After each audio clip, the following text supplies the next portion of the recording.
में दम है जे हमरा के रोकी लगे जे आई साला के हुबो न खोखी केकरो करना हो ऐसा है क्या? हेगे कामना में दम है जे हमरा के रोकी लगे जे आई साला के हुबो न खोखी कहो ही लो प्यार से ना मिली है हमारा यार से। अच्छा। बात नहीं सुनो है खेलो है हथियार से। बात नहीं सुनो है खेलो है हथियार से। ढेर भौकाल मत बनाओ।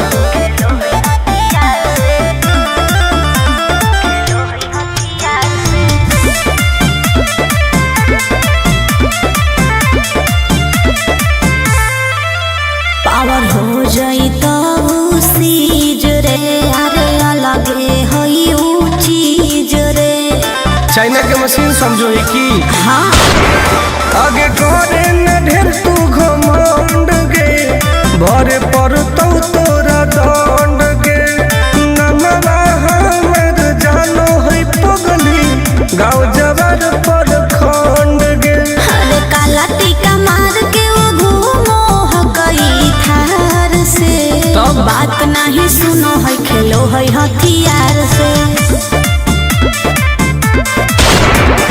बात नहीं सुनो है खेलो है हथियार से।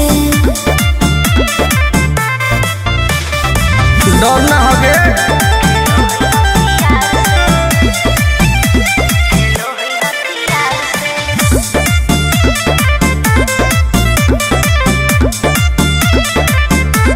अभी तू झूठे बनो ही बस सामने हो तो एनर्जी लॉस।